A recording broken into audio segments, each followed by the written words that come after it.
এখন আমাদের তারপরের লুপটা হচ্ছে হোয়াইল লুপ। এটা মোটামুটি সিমিলার ইফ লুপের মতোই। না হচ্ছে হোয়াইল, বাংলা অর্থ যদি বলি যখন, এর ভিতরে যে কন্ডিশনটা দিব এটা সত্য হবে, যখন এই কন্ডিশনটা সত্য হবে তখন এই সেকেন্ড ব্র্যাকেটের ভিতরে কাজগুলো করো। এ হচ্ছে সিম্পল জিনিস, ঠিক আছে। কিন্তু আগে ফর লুপে যেমন তিনটা জিনিস ছিল, ইনিশিয়ালাইজেশন, কন্ডিশন, তারপরে কি আপডেশন মনে হয়। তো এখানে ওরকম তিনটা জিনিস নাই।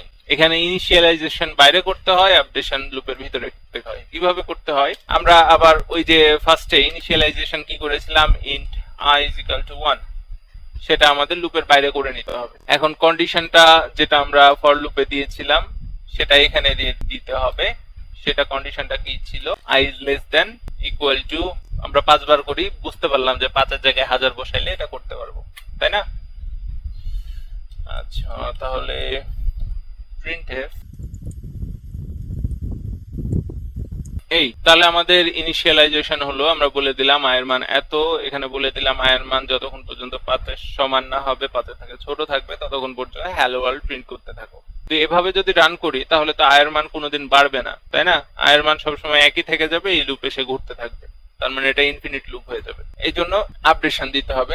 আপডেশনটা কি দিব, i++। এখানে শেষ করি নাই, বুঝলেন? তাহলে আমরা লুপের বাইরে ইনিশিয়ালাইজেশন করলাম, এখানে কন্ডিশনটা দিয়ে দিলাম, এখানে আপডেশন করে দিলাম। সো এখানে আমাদের ফার্স্টে প্রোগ্রাম যখন উপর থেকে পড়তে পড়তে নামবে, ফার্স্টে দেখবে যে i এর মান 1, ঠিক আছে। এখানে শর্ত কি বলেছে, 5 এর থেকে ছোট হওয়া লাগবে, 1 5 এর থেকে ছোট, তাহলে এটা প্রিন্ট করে দিবে। তারপরে পরের লাইনে এসে দেখবে যে i এর সাথে 1 যোগ করতে হবে, 1 যোগ করলো বাইরে চলে গেল, যা দেখবে যে 2 5 এর থেকে ছোট, সো আবার এটা প্রিন্ট করে দেবে। এভাবে যতক্ষণ পর্যন্ত 5 এর সমান না হবে ততক্ষণ পর্যন্ত প্রিন্ট করতে থাকবে, ঠিক আছে। এই যে 5 বার প্রিন্ট করে দিয়েছে, বুঝতে পারলেন? আচ্ছা, এখানে i এর ভ্যালু 1 বলে দিয়েছে, এটা তো বুঝারই কথা। তো উপর থেকে পড়তে পড়তে আসতেছে, এটা তো লুপ, তাই না? লুপের কাজই হচ্ছে যে লুপের পরে যে সেকেন্ড ব্র্যাকেট থাকবে, মানে কাজ করার জায়গাটা থাকবে, এই জায়গার কাজ যখনই ওর শেষ হবে তখনই সে ঘুরে একেবারে বাইরে চলে যাবে না, ঘুরে যাবে এই কন্ডিশনটা চেক করতে, যে আমার এই কন্ডিশনটা ফুলফিল হয়েছে কিনা, ঠিক হয়েছে কিনা। যদি না হয় তাহলে আবার ভিতরের কাজ করবে, আর যদি কন্ডিশন ফেল হয়ে যায় তাহলে বের হয়ে চলে আসবে, বুঝতে পেরেছেন?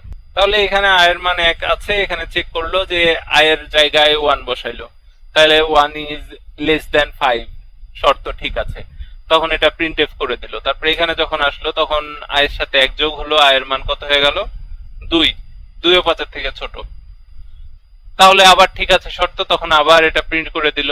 তারপরে আবার নিচে আসলো, 1 যোগ করলো, i এর মান হয়ে গেল 3। এইভাবে কাজগুলো চলতে আছে। তো আমাদের লুপের মধ্যে লাস্ট হচ্ছে ডু হোয়াইল লুপ। এখানে তো আমরা আগে বলে দিয়েছিলাম যে শর্ত এটা হবে, কিন্তু এই ডু হোয়াইল লুপে আগে কাজ করো পরে শর্ত দেখবো। ওই যে যেমন আপনার পোস্ট ইনক্রিমেন্টাল অপারেটর দেখলাম, i++, আগে i এর কাজ হবে তারপরে 1 যোগ হবে, সেরকম এখানে আগে এই কাজটা একবার হবে, তারপরে চেক করবে যে শর্ত ঠিক আছে কিনা, বুঝছেন? শর্তটা কিভাবে দিব, আগের মতোই while ব্র্যাকেটের ভিতর i is less than equal to 5, line শেষ করে দিল। তাহলে এখানে আসবে যখন, তখন দেখলো i এর মান 1, ঠিক আছে। এখানে সরাসরি বলে দিচ্ছে ডু, কাজটা করো। সো ওকে কাজটা করতেই হবে, ব্র্যাকেটের ভিতর ঢুকে যাবে, এটা প্রিন্ট করবে, তারপরে i এর সাথে 1 যোগ করবে, i এর মান 2 হয়ে গেল, ব্র্যাকেট থেকে বের হয়ে দেখবে যে এখানে বলেছে যখন, তখন আর মাথা খারাপ হয়ে যাবে, আল্লাহ শর্ত আছে তো এখানে, দেখি নাই, যে শর্ত মিলাবে যে i এর মান তো এখন আমার কাছে 2, তাহলে কাজটা আরেকবার করি, তারপরে আবার এখানে চলে যাবে, এখানে যে আবার ভিতরে কাজটা করবে, এখানে 1 যোগ করে আবার 3 হলো, তো এখানে 3 চলে আসলো i এর মান, তখন বলবে ঠিক আছে আরো দুবার কাজ করতে পারবো, আবার ফার্স্টে চলে যাবে, আবার এই কাজটা করবে, বুঝছেন?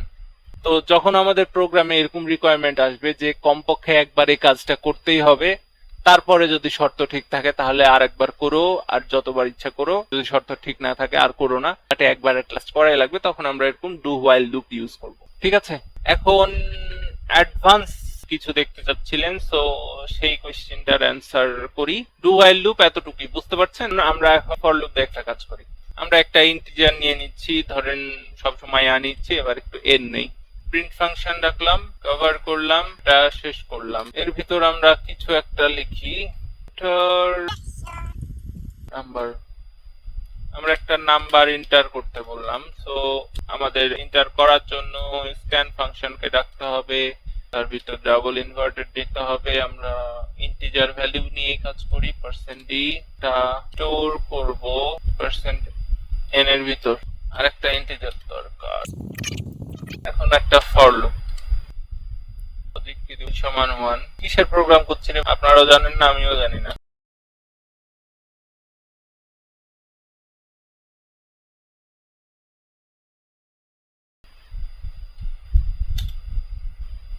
আচ্ছা, আপনারা তো অবশ্যই এরকম অঙ্ক করার কথা ছোটবেলাতে থাকে যে 5 এর পর এক্সক্লেমেশন মার্ক আছে, এটার মানে কি বলেন তো? এমনি ম্যাথের ভাষায়, হ্যাঁ, 1 থেকে 5 পর্যন্ত সব সংখ্যাগুলো সিরিয়ালে একটার পর একটা যোগ করতে থাকতে হবে। তার মানে হচ্ছে আমি বলতে যাচ্ছি 1 প্লাস যোগ করলাম 2, তার সাথে যোগ হবে আবার 3, তার সাথে আবার যোগ হবে 4, তার সাথে আবার যোগ হবে 5, এরকম। তো যেটা রেজাল্ট আসবে সেটাই, বুঝছেন?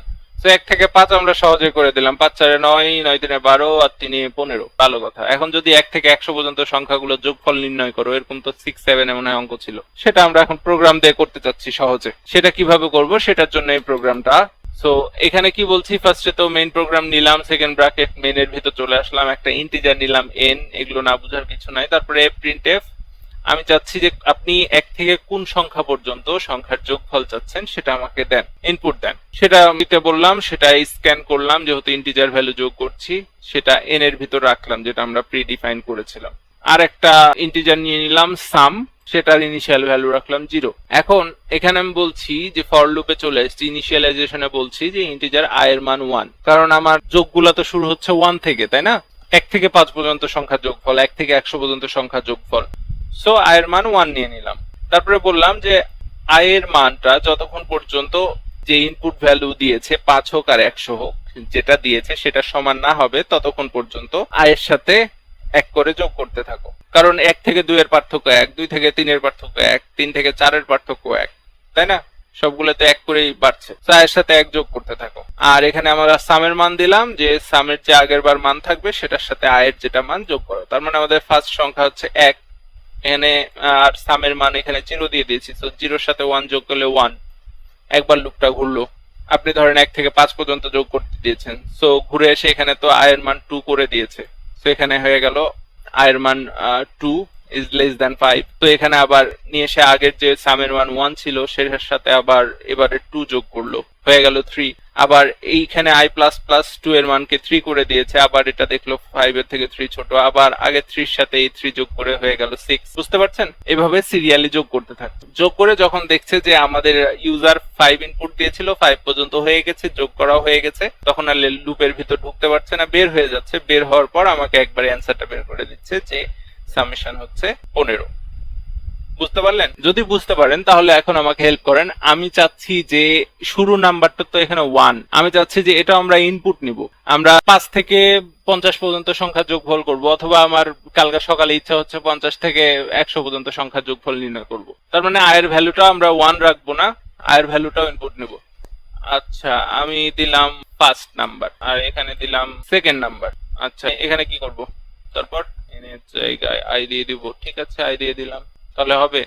এখানে তো আমরা একবার ইন্টিজার i দিয়েছি, তারপরেও কি দেওয়া লাগবে? যখন আমরা লুপের ভিতর কোনো ইন্টিজার ডিক্লেয়ার করব তখন শুধু লুপের ভিতরেই কাজ করবে ইন্টিজারটা, বাইরে আর কাজ করবে না। সো এখানে আমাদের ডিক্লেয়ার করে দিতে হবে। তো আমাদের যে কোনো ভেরিয়েবল ইউজ করার আগে সেটা আগেই ডিক্লেয়ার করে দিতে হবে, first declare then use. So এ পর্যন্ত ঠিক আছে। এখন সাম সমান 0, এটাও ঠিক আছে, সমস্যা নাই। এখানে আর কি করব? আর কিছু করার আছে? শুধু i থাকবে। আচ্ছা, থাকলো। আচ্ছা, ইন্টিজারও কেটে দিলাম, রান করি। আচ্ছা, আমার ফার্স্ট ভ্যালু যাচ্ছে, আমি 1 5 দিয়ে করি কারণ এটা যোগফল জানি। 1 আর 5 নিলাম, সাম ইজ 0, তার মানে আমাদের হয় নাই। তাহলে ফার্স্ট নাম্বার তো n দেওয়া যাবে না, ফার্স্ট নাম্বার i দিলাম, n দিলাম। এবার কাজ করবে দেখি, 1 নে আর এটা 5 নিলাম, 15, কাজ করে গেছে। আরেকবার একটু বড় সংখ্যা দেখি, ওটা তো আমরা যোগ করতে পারলাম না। 1 থেকে 100 পর্যন্ত যোগ করে দাও। বাহ, 50 50 ছোটবেলায় করেছিলাম, মনে আছে এখনো। তো ঠিক আছে, বিশ্বাস না হলে যোগ করে দেখেন নিজ দায়িত্বে, সমস্যা নাই, আমি করে দেখাতে পারবো না।